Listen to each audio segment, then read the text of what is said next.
Warahmatullahi wabarakatuh. Assalamualaikum warahmatullahi wabarakatuh.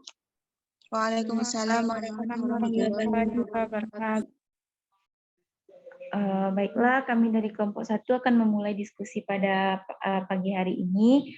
Alhamdulillahirabbil alamin, bersyukur kepada Allah karena berkat limpahan rahmat dan karunia Allah kita masih diberi kesehatan dan kesempatan untuk dapat hadir di ruang Zoom perkuliahan kita pada pagi hari ini. Sholawat berserta salam selalu kita curahkan buat junjungan kita Nabi Muhammad SAW, yang mana beliau telah membawa kita dari zaman yang penuh kebodohan sampai kepada zaman yang penuh dengan ilmu pendidikan seperti yang kita rasakan pada saat sekarang ini. Yang saya hormati Ibu dosen pengampu mata kuliah perencanaan pembelajaran, Ibu Dr. Andatin Indrawati MPD dan Ibu Hana Sylvia Iraki MPD. Terima kasih juga kepada teman-teman yang telah menyempatkan waktu dan kesempatannya untuk hadir di ruang Zoom perkuliahan kita pada pagi hari ini. Baiklah, di sini kami dari kelompok 1 yang beranggotakan saya selaku moderator Alda Hafizah Putri dengan NIM 20129004, Aprila Wahyuni sebagai pemateri dengan NIM 20129109, Berlian Selvina Putri sebagai pemateri dengan NIM 20129254 dan Zima Lailatul Hasanah sebagai pemateri dengan NIM 20129197. Baiklah teman-teman, mempersingkat waktu kita langsung masuk ke pembahasan yang akan kami bahas pada diskusi pagi hari ini. Yang pertama, konsep dasar langkah pembelajaran. Penyusunan ini pada hakikatnya memproyeksikan tentang apa yang akan dilakukan dalam suatu proses belajar mengajar. Dengan demikian, penyusunan langkah pembelajaran adalah memperkirakan tindakan yang akan dilakukan dalam kegiatan pembelajaran. Penyusunan ini perlu dilakukan untuk mengkoordinasikan komponen-komponen pembelajaran. Adapun langkah-langkah penyusunan perencanaan pembelajaran, yang pertama adalah merumuskan tujuan khusus, di mana dalam merancang pembelajaran, tujuan pertama dari seorang guru adalah merumuskan tujuan pembelajaran khusus beserta materi pembelajarannya. Sebab tujuan umum atau standar kompetensi dan kompetensi dasar dari pembelajaran sudah dirumuskan oleh para pengembang kurikulum. Tugas guru adalah menerjemahkan tujuan umum atau mengembangkan tujuan umum tersebut menjadi tujuan khusus atau indikator. Yang kedua adalah menentukan kegiatan belajar mengajar. Belajar bukan hanya sekedar mencatat dan menghafal, akan tetapi proses berpengalaman, sehingga siswa harus didorong secara aktif untuk melakukan kegiatan tertentu, mencari dan menentukan sendiri fakta. Ada kalanya proses pembelajaran juga dilakukan dengan simulasi dan dramatisi. Tujuan yang hendak dicapai tidak hanya sekedar untuk mengingat, tetapi juga menghayati suatu peran tertentu yang berkaitan dengan perkembangan mental dan emosi siswa. Yang ketiga, memilih pengalaman belajar. Menentukan kegiatan belajar mengajar yang sesuai pada dasarnya dapat dirancang melalui pendekatan kelompok atau pendekatan individu. Pendekatan kelompok adalah pembelajaran yang dirancang dengan menggunakan pendekatan klasikal, yakni pembelajaran di mana setiap siswa belajar secara berkelompok, baik kelompok besar maupun kelompok kecil.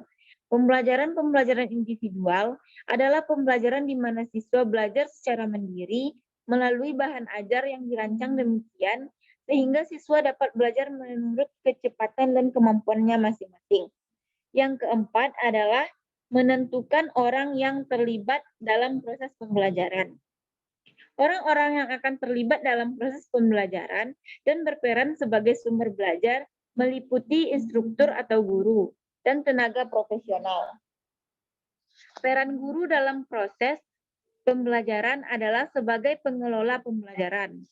Agar guru dapat melaksanakan fungsi dan tugasnya secara maksimal, maka guru harus memiliki kemampuan untuk berbicara dan berkomunikasi dengan menggunakan berbagai media. Selain itu, guru juga berperan sebagai pengatur lingkungan belajar yang memberikan pengalaman belajar yang memadai bagi siswa. Selanjutnya ialah memilih bahan dan alat. Penentuan bahan dan alat dengan mempertimbangkan hal-hal. Yang pertama, keberagaman kemampuan intelektual siswa. Yang kedua, jumlah dan keberagaman tujuan pembelajaran khusus yang harus dicapai siswa. Yang ketiga, tipe-tipe media yang diproduksi dan digunakan secara khusus. Yang keempat, berbagai alternatif pengalaman belajar untuk mencapai tujuan pembelajaran. Yang kelima, bahan dan alat yang dapat dimanfaatkan. Dan yang keenam, fasilitas fisik yang tersedia. Langkah selanjutnya adalah ketersediaan fasilitas fisik. Fasilitas fisik merupakan faktor yang akan berpengaruh terhadap keberhasilan proses pembelajaran. Fasilitas fisik ini meliputi ruangan kelas, pusat media, laboratorium, dan lain-lainnya.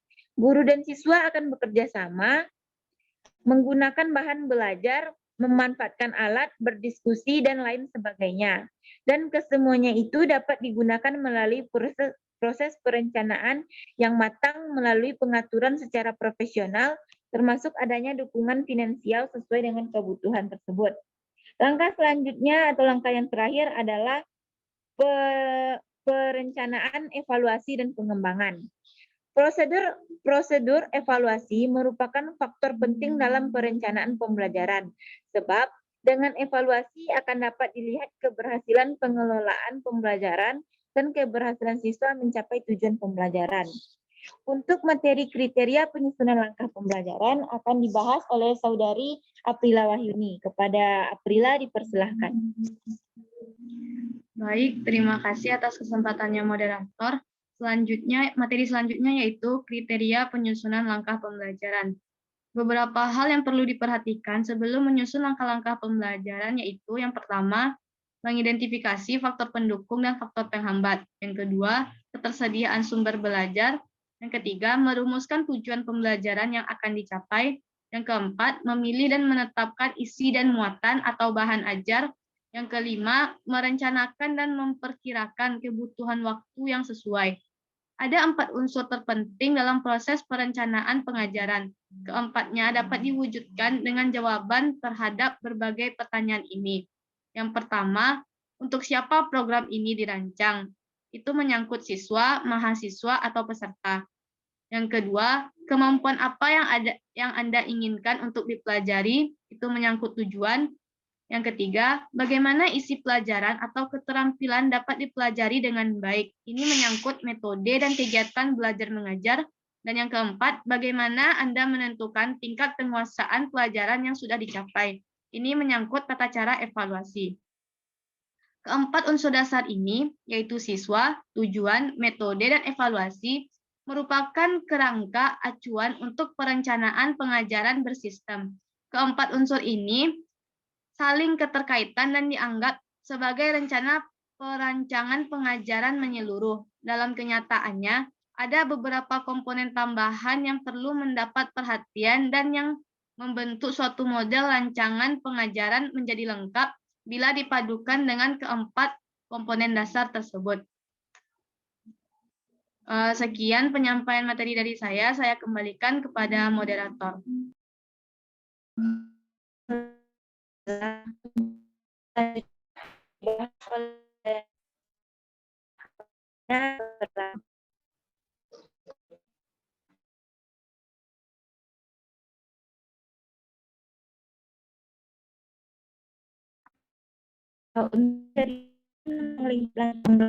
Sekali lagi akan dibahas oleh Saudari Vina. Kepada Vina dipersilahkan.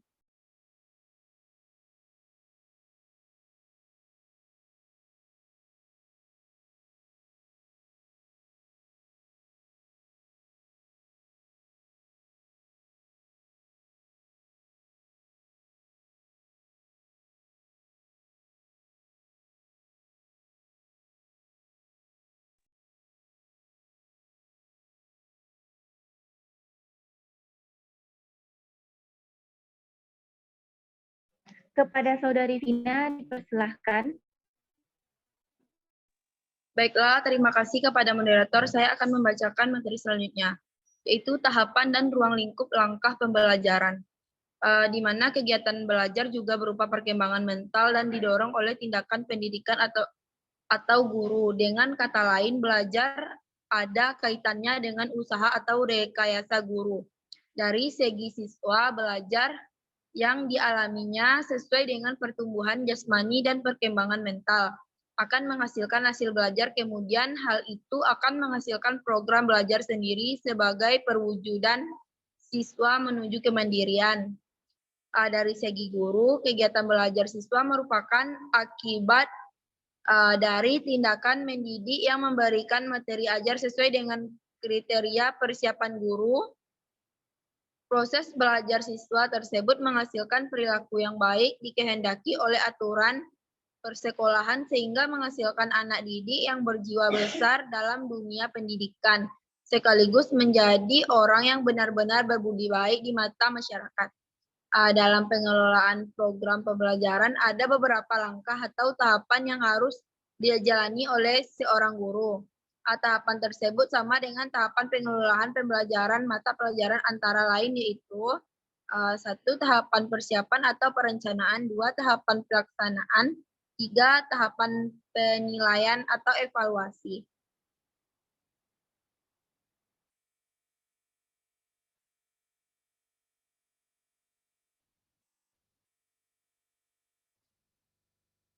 Selanjutnya,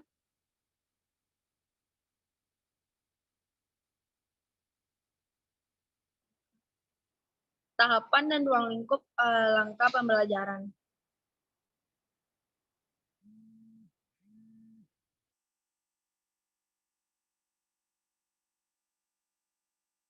Selanjutnya saya kembalikan kepada moderator. Terima kasih. Baik, untuk materi selanjutnya, strategi penyusunan tahapan pembelajaran akan dibahas oleh Saudari Rima. Kepada Rima, dipersilahkan. Baik, terima kasih moderator. Saya akan melanjutkan materi mengenai strategi penyusunan tahapan pembelajaran. Strategi pembelajaran merupakan suatu rencana tindakan atau rangkaian kegiatan yang termasuk juga penggunaan metode dan pemanfaatan berbagai sumber daya atau kekuatan dalam pembelajaran. Ini berarti bahwa di dalam penyusunan suatu strategi baru sampai pada proses penyusunan rencana kerja belum sampai pada tindakan. Strategi disusun untuk mencapai tujuan tertentu, artinya di sini bahwa arah dari semua keputusan penyusunan strategi adalah pencapaian tujuan, sehingga penyusunan langkah-langkah pembelajaran, pemanfaatan berbagai fasilitas, dan sumber belajar semuanya diarahkan dalam upaya pencapaian tujuan. Namun sebelumnya perlu dirumuskan suatu tujuan yang jelas yang dapat diukur keberhasilannya. Secara prinsip, kegiatan pembelajaran merupakan proses pendidikan yang memberikan kesempatan kepada peserta didik untuk mengembangkan potensi mereka menjadi kemampuan yang semakin lama semakin meningkat dalam sikap, pengetahuan, dan keterampilan yang diperlukan dirinya untuk hidup dan untuk bermasyarakat, berbangsa, serta berkontribusi pada kesejahteraan umat manusia. Oleh karena itu, kegiatan pembelajaran diarahkan untuk memberdayakan semua potensi peserta didik menjadi kompetensi yang diharapkan. Selanjutnya, strategi penyusunan tahapan pembelajaran. Strategi pembelajaran harus diarahkan untuk memfasilitasi pencapaian kompetensi yang telah dirancang agar setiap individu mampu menjadi pembelajar mandiri sepanjang hayat. Dan yang pada gilirannya mereka menjadi komponen penting untuk mewujudkan masyarakat belajar.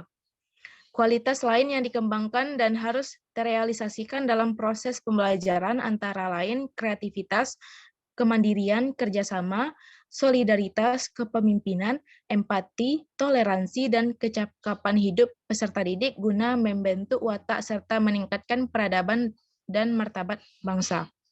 Susunan langkah-langkah standar dalam proses pembelajaran adalah yang pertama, langkah-langkah pembelajaran pendahuluan atau awal. Yakni terdapat yang pertama orientasi, yang kedua apersepsi, yang ketiga motivasi, yang keempat pemberian acuan, dan yang kelima pembagian kelompok belajar dan penjelasan mekanisme pelaksanaan pengalaman belajar sesuai dengan rencana langkah-langkah pembelajaran. Yang kedua, langkah-langkah pembelajaran inti. Langkah pembelajaran inti ini berisi langkah-langkah sistematis yang dilalui siswa untuk dapat mengkonstruksi ilmu sesuai dengan skemata atau framework masing-masing. Langkah-langkah tersebut disusun sedemikian rupa agar siswa dapat menunjukkan perubahan perilaku sebagaimana dituangkan pada tujuan pembelajaran dan indikator. Untuk memudahkan, sebaiknya kegiatan inti ini dilengkapi dengan lembaran kerja siswa atau LKS. Yang ketiga, langkah-langkah pembelajaran akhir atau penutup. Penutup merupakan kegiatan akhir pembelajaran. Menutup pembelajaran tidak hanya sekedar mengakhiri pembelajaran dengan salam, tetapi di sini adalah penekanan atau penguatan terhadap apa yang telah diperoleh siswa selama mengikuti pembelajaran. Guru memberikan kesimpulan terhadap apa yang telah dipelajari. Dalam kegiatan penutup ini juga dilakukan penilaian dan refleksi terhadap pembelajaran yang telah dilakukan. Baik, sekian penyampaian materi dari saya kembalikan kepada moderator. Baiklah teman-teman, sekian penyampaian materi dari kami mengenai langkah-langkah penyusunan pembelajaran. Kepada teman-teman yang ingin menambahkan materi dan yang ingin memberikan kritik dan saran, dipersilahkan. Izin menambahkan materi, moderator. Kepada Saudari Ranti, dipersilahkan. Terima kasih kepada moderator. Baiklah, saya Ranti Satriani Putri dengan NIM 2012-9330 dari kelompok 3 izin menambahkan materi dari kelompok penyaji, yaitu tentang penyusunan strategi pembelajaran. Penyusunan strategi pembelajaran merupakan alternatif untuk menyusun suatu perencanaan atau taktik yang dirancang sedemikian rupa untuk tujuan pembelajaran yang lebih khusus dan terarah. Untuk melaksanakan strategi pembelajaran, diperlukan juga metode pembelajaran sesuatu cara yang digunakan untuk menyampaikan materi pelajaran dalam upaya mencapai tujuan instruksional yang ditetapkan. Dengan kata lain, antara strategi dan metode pembelajaran memiliki keterkaitan yang kuat sebagai sebuah proses pendidikan. Dalam proses penyusunan strategi pembelajaran, menurut Umar Hamalik pada tahun 1995, ada 3 alternatif pendekatan yang dapat digunakan, yaitu yang pertama, pendekatan strategi pembelajaran yang berpusat pada mata pelajaran. Topik atau materi pelajaran bersumber dari mata pelajaran tersebut. Posisi terima pesan. Sedangkan pesan itu tersendiri adalah bahan mata pelajaran. Rangkaian komunikasi tersebut dapat digunakan dalam berbagai metode mengajar. Yang kedua yaitu pendekatan strategi pembelajaran yang berpusat pada siswa. Pembelajaran yang dilaksanakan berdasarkan kebutuhan, minat, dan kemampuan siswa. Dalam pendekatan ini, lebih banyak digunakan metode dan strategi dalam rangka individualisasi pembelajaran. Pendekatan ini misalnya belajar mandiri, belajar lewat modul, paket belajar, dan sebagainya. Yang ketiga, pendekatan strategi pembelajaran berorientasi pada kehidupan masyarakat. Pendekatan ini berupaya mengintegrasikan sekolah dan masyarakat. Metode yang dipakai yaitu mengundang masyarakat ke sekolah atau siswa yang berkunjung ke masyarakat dengan cara karya wisata, praktek kerja, menjadi narasumber, dan lain sebagainya. Baiklah, sekian penambahan materi dari saya kembalikan kepada moderator. Baik, terima kasih kepada Saudari Ranti yang telah menambahkan materi mengenai strategi penyusunan langkah-langkah pembelajaran. Kepada teman-teman yang ingin menambahkan materi, dipersilahkan.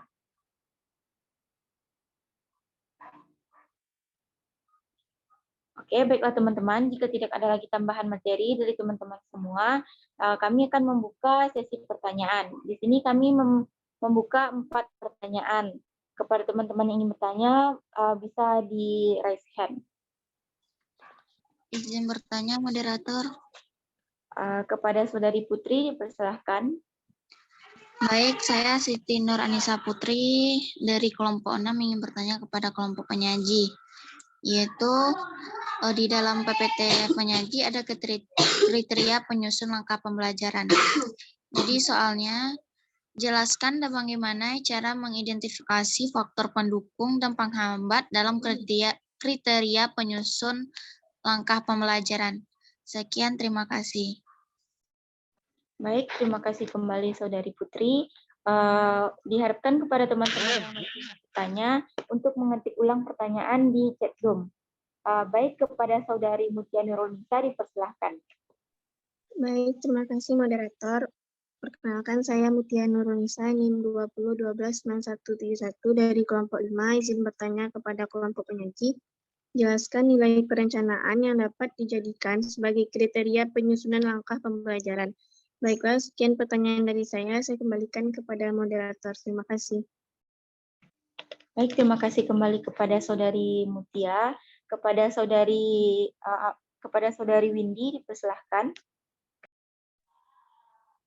Baik, terima kasih atas kesempatannya moderator. Saya Triwindi Aprilia dari kelompok 4, izin bertanya kepada kelompok penyaji dengan pertanyaan. Dalam menyusun suatu langkah pembelajaran itu terdapat 4 unsur penting. Nah, di antaranya ada siswa, tujuan, metode, dan evaluasi. Jelaskan keterkaitan antara unsur ini dan seberapa penting unsur-unsur tersebut dalam proses penyusunan langkah pembelajaran. Sekian pertanyaan dari saya. Terima kasih. Saya kembalikan kepada moderator. Baik, terima kasih kembali Saudari Windy. Selanjutnya kepada Abdul Hamid dipersilahkan. Baik, terima kasih kepada moderator. Saya Abdul Hamid berasal dari kelompok 2, ingin bertanya kepada kelompok penyaji, di mana pertanyaannya yaitu, apa yang menjadi faktor penghambat ketika memasuki tahap pelaksanaan langkah pembelajaran yang telah disusun, namun tidak berjalan secara efektif dan efisien, serta solusinya. Sekian dikembalikan kepada moderator. Terima kasih Hamid. Terima kasih kepada teman-teman yang telah bertanya. Kami meminta sedikit waktu untuk menjawab pertanyaan dari teman-teman.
Oke, baik teman-teman, terima kasih atas waktunya.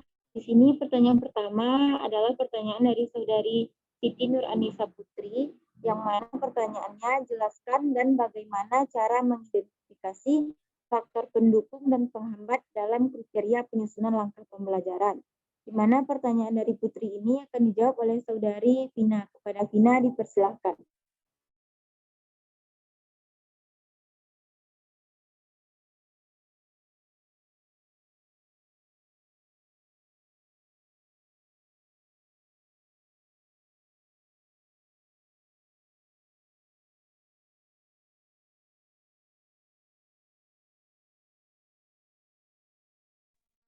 Sekali lagi kepada Saudari Vina dipersilahkan untuk menjawab pertanyaan dari Putri.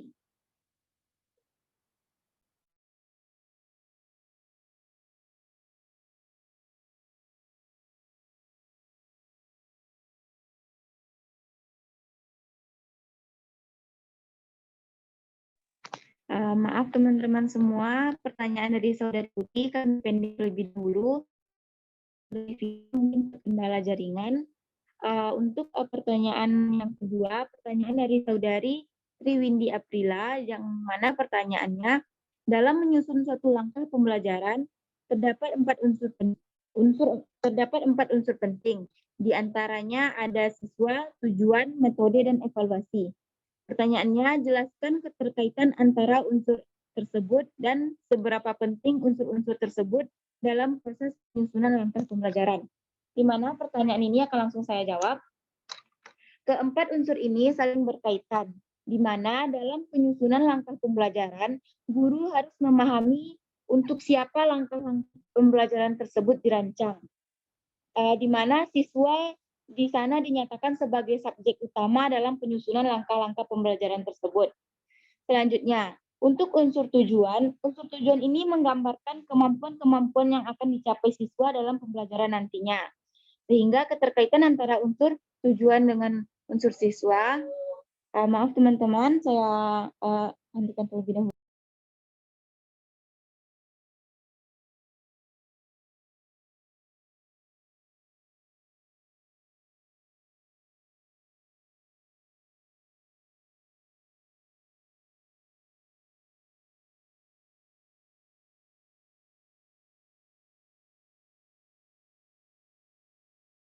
Baiklah teman-teman, saya lanjutkan. Unsur tujuan ini menggambarkan kemampuan-kemampuan yang akan dicapai siswa dalam pembelajaran nantinya. Keterkaitan antara siswa dengan unsur tujuan ini ialah siswa tadi dinyatakan sebagai subjek utama, sehingga kemampuan apa yang nantinya akan dicapai siswa itu digambarkan dengan unsur tujuan. Nah, dilanjutkan untuk mencapai tujuan pembelajaran yang baik, maka guru harus menentukan isi dari pembelajaran dan keterampilan-keterampilan yang akan dipelajari siswa nantinya, yang mana hal tersebut direalisasikan dalam bentuk metode dan kegiatan belajar mengajar. Setelah siswa melakukan kegiatan belajar mengajar, maka aspek untuk mengukur atau menentukan tingkat penguasaan pembelajaran yang dicapai oleh siswa adalah dengan melakukan evaluasi pembelajaran. Nah, pertanyaan selanjutnya, seberapa penting unsur-unsur tersebut dalam proses penyusunan langkah pembelajaran? Keempat unsur ini sangat penting dalam proses penyusunan langkah pembelajaran. Sebab keempat unsur ini merupakan kerangka acuan dalam penyusunan langkah pembelajaran yang dilakukan oleh guru dalam penerapan kegiatan pembelajaran nantinya. Mungkin sekian jawaban atas pertanyaan dari Saudari Witi. Kepada teman-teman yang ingin menambahkan, dipersilahkan.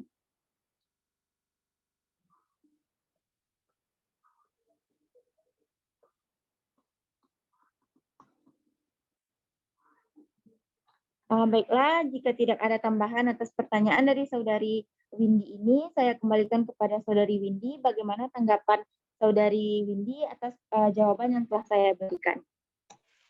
Baik, terima kasih saya ucapkan kepada kelompok penyaji yang telah menjawab pertanyaan saya. Saya sudah mengerti dan paham mengenai jawaban yang telah diberikan.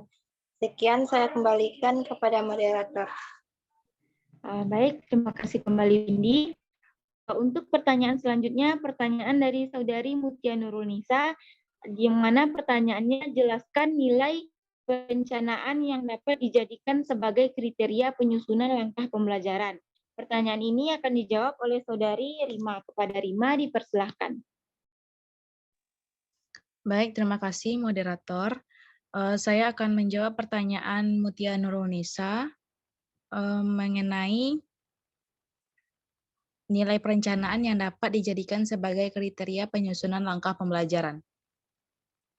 Adapun beberapa nilai yang dapat kita jadikan sebagai kriteria penyusunan perencanaan diantaranya yang pertama yaitu signifikansi. Nilai signifikansi artinya adalah bahwa perencanaan pembelajaran hendaknya bermakna agar proses pembelajaran berjalan efektif dan efisien. Yang kedua, relevan. Nilai relevansi dalam perencanaan adalah bahwa perencanaan yang kita susun memiliki nilai kesesuaian baik internal maupun eksternal. Kesesuaian internal merupakan perencanaan pembelajaran harus sesuai dengan kurikulum yang berlaku, sedangkan kesesuaian eksternal mengandung arti bahwa perencanaan pembelajaran yang disusun harus sesuai dengan kebutuhan siswa. Yang ketiga yaitu nilai kepastian. Nilai kepastian ini bermakna bahwa dalam perencanaan pembelajaran yang berfungsi sebagai pedoman dalam penyelenggaraan proses pembelajaran, tidak lagi memuat alternatif-alternatif yang bisa dipilih, akan tetapi berisi langkah-langkah pasti yang dapat dilakukan secara sistematis. Yang keempat yaitu adaptabilitas. Perencanaan pembelajaran hendaknya bersifat lentur atau tidak baku. Misalnya, perencanaan pembelajaran ini dapat diimplementasikan manakala memiliki syarat-syarat tertentu. Manakala syarat tersebut tidak dipenuhi, maka perencanaan pembelajaran tidak dapat digunakan. Sebaiknya perencanaan pembelajaran disusun untuk dapat diimplementasikan dalam berbagai keadaan dan berbagai kondisi. Yang kelima, kesederhanaan. Perencanaan pembelajaran harus bersifat sederhana, yang artinya mudah diterjemahkan dan mudah diimplementasikan. Perencanaan yang rumit dan sulit untuk diimplementasikan tidak akan berfungsi sebagai pedoman untuk guru dalam pengelolaan pembelajaran. Yang keenam, prediktif. Perencanaan pembelajaran yang baik harus memiliki daya ramal yang kuat, artinya perencanaan dapat menggambarkan apa yang akan terjadi dan seandainya.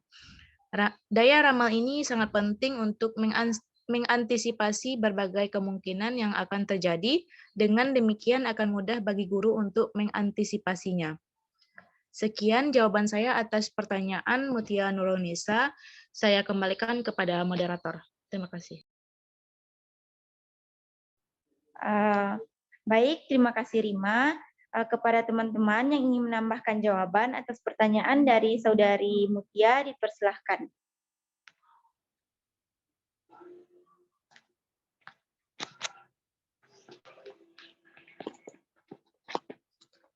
Baiklah, jika tidak ada tambahan jawaban dari atas jawaban yang diberikan oleh Saudari Rima, saya kembalikan kepada Mutia. Bagaimana tanggapan Mutia terhadap jawaban yang telah kami berikan? Terima kasih kepada kelompok penyaji yang sudah menjawab pertanyaan saya. Saya sudah paham dan mengerti dengan jawaban yang telah dijelaskan tadi. Saya kembalikan kepada moderator. Terima kasih. Terima kasih kembali Saudari Mutia. Baiklah, untuk pertanyaan dari Hamid, yang mana pertanyaannya, apa yang menjadi faktor penghambat ketika memasuki tahap pelaksanaan langkah pembelajaran yang telah disusun namun tidak berjalan secara efektif dan efisien serta solusinya. Di mana pertanyaan ini akan dijawab oleh Saudari Aprila. Kepada Aprila dipersilahkan. Baik, terima kasih atas kesempatannya moderator. Saya Aprila Wahyuni izin menjawab pertanyaan dari Abdul Hamid, yaitu faktor penghambat dalam proses tahapan pelaksanaan pembelajaran atau proses pembelajaran. Adapun faktor penghambat dalam proses pembelajaran atau tahapan pelaksanaan pembelajaran, menurut Zuhairini antara lain, kesulitan dalam menghadapi perbedaan karakteristik peserta didik, perbedaan individu yang meliputi inteligensi, watak, dan latar belakang, kesulitan menentukan materi yang cocok dengan kejiwaan dan jenjang pendidikan peserta didik, kesulitan dalam menyesuaikan materi pelajaran dengan berbagai metode supaya peserta didik tidak segera bosan, kesulitan dalam memperoleh sumber dan alat pembelajaran, kesulitan dalam mengadakan evaluasi dan pengaturan waktu. Dengan demikian, hambatan dalam pembelajaran sebagian besar disebabkan dari faktor pendidik yang dituntut untuk tidak hanya mampu merencanakan PWM, mempersiapkan bahan pengajaran, merencanakan media dan sumber pembelajaran, serta waktu dan teknik penilaian terhadap prestasi siswa. Namun, juga harus mampu melaksanakan semua itu sesuai dengan program yang telah dibuat. Untuk solusi, ada solusi agar proses belajar mengajar atau proses pembelajaran bisa berjalan efektif dan efisien. Yang pertama, guru harus konsisten dengan waktu pembelajaran.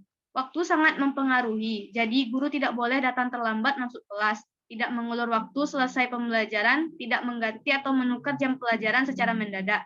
Selama proses pembelajaran, guru juga harus menggunakan waktu yang ada untuk belajar, bukan dengan hal lain yang akan menghilangkan mood belajar siswa. Misalnya, terlalu larut menceritakan pengalaman hidup, layaknya seorang ibu yang mendongengkan anaknya yang ingin tidur.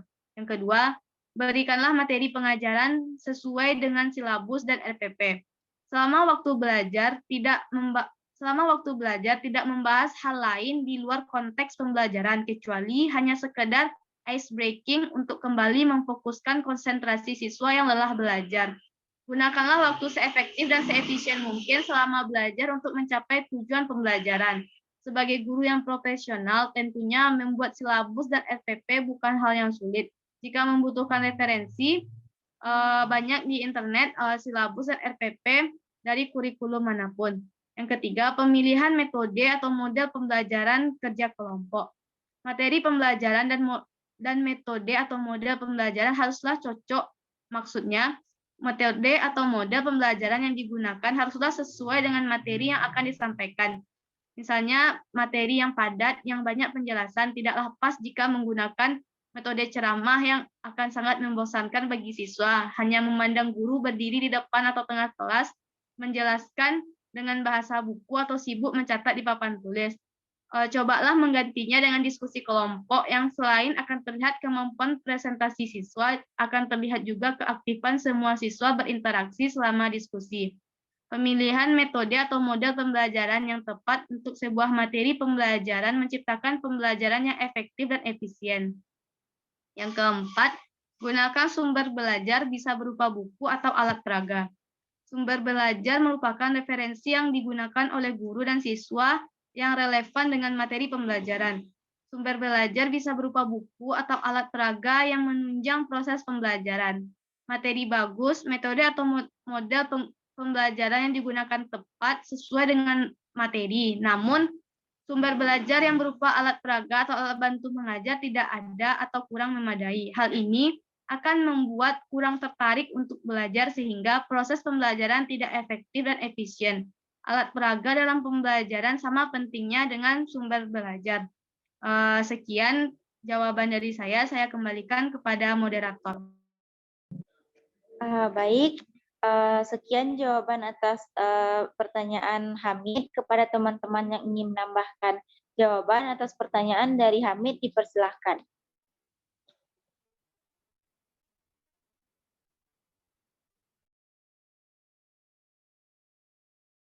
Baiklah teman-teman, jika tidak ada tambahan jawaban atas pertanyaan dari saudara Hamid, saya kembalikan kepada Hamid. Bagaimana tanggapan Hamid atas jawaban yang telah kami berikan? Terima kasih kepada penyaji yang telah menjawab pertanyaan dari saya. Sudah cukup paham atas jawaban yang telah disampaikan tadi mengenai bagaimana faktor penghambat dan juga solusi yang telah disampaikan tadi. Sekian dikembalikan kepada moderator. Baik, terima kasih kembali Hamid.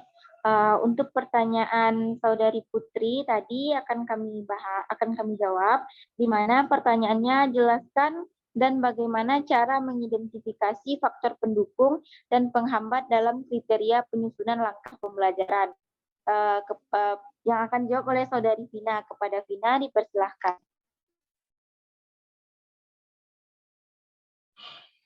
Baiklah, terima kasih moderator. Saya akan mencoba menjawab pertanyaan dari Siti Nur Anissa Putri yang mana pertanyaannya jelaskan dan bagaimana cara mengidentifikasi faktor pendukung dan penghambat dalam kriteria penyusunan langkah pembelajaran.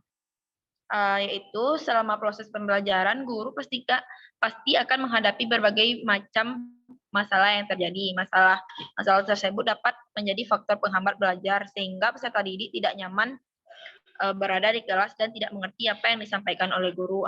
Hal tersebut tentu saja akan menjadi sebuah kegagalan dalam kegiatan pembelajaran. Oleh karena itu, untuk mencapai kesuksesan dalam pembelajaran di kelas, guru harus dapat mengatasi masalah-masalah yang mungkin terjadi. Di mana menurut Zuhairini ada beberapa faktor pendukung dalam suatu pembelajaran, diantaranya adalah sikap mental pendidik, kemampuan pendidik, media, kelengkapan, kepustakaan, dan berlangganan. Hal tersebut senada juga disampaikan Wina Senjaya bahwa terdapat beberapa faktor yang dapat mempengaruhi kegiatan proses sistem pembelajaran, diantaranya faktor guru, faktor siswa, sarana, alat media, dan tersedia serta lingkungan. Dari kedua pendapat di atas dapat dijelaskan bahwa pendidik perlu memahami dan menguasai tentang inovasi pembelajaran sehingga mempunyai kesiapan mental dan kecakapan untuk melaksanakan berbagai pendekatan dan model pembelajaran untuk menunjang keberhasilan dalam melaksanakan kegiatan belajar mengajar. Dengan kemampuan tersebut, pendidik akan mampu mengatur peserta didik dengan segala macam perbedaan yang dimilikinya. Selain itu juga dibutuhkan sarana dan prasarana yang meliputi media, alat, dan sumber pembelajaran yang memadai sehingga pendidik tidak perlu terlalu banyak mengeluarkan tenaga dalam menyampaikan materi atau bahan pelajaran yang akan disampaikan kepada peserta didik demi tercapainya tujuan pembelajaran. Baiklah, hanya itu jawaban yang dapat saya berikan. Selanjutnya saya kembalikan kepada moderator. Terima kasih. Baik, terima kasih kembali Vina. Kepada teman-teman yang ingin menambahkan jawaban atas pertanyaan dari Saudari Putri, dipersilahkan.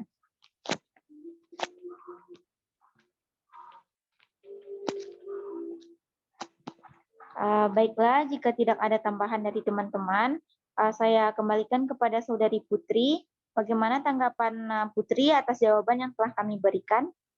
Saya sudah baik. Saya Siti Nur Anissa Putri paham jawaban dari kelompok penyaji. Oke, baiklah. Terima kasih Putri.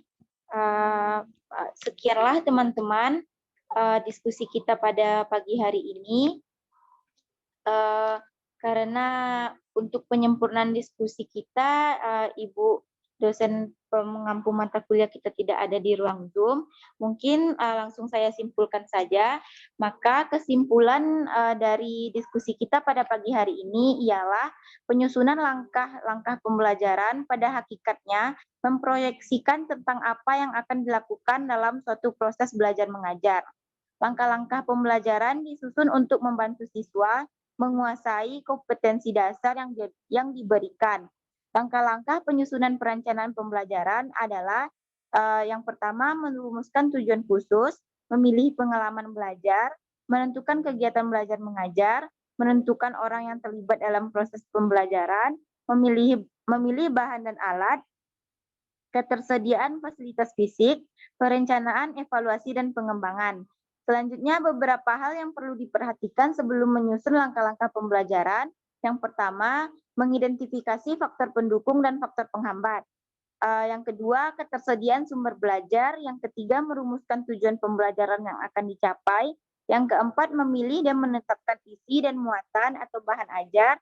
Dan yang kelima, merencanakan dan memperkirakan kebutuhan waktu yang sesuai. Dalam pengelolaan program pembelajaran, ada beberapa langkah atau tahap yang harus dijalani oleh seorang guru. Yang pertama, ada tahap persiapan atau perencanaan, ada tahap pelaksanaan, dan tahap penilaian atau evaluasi.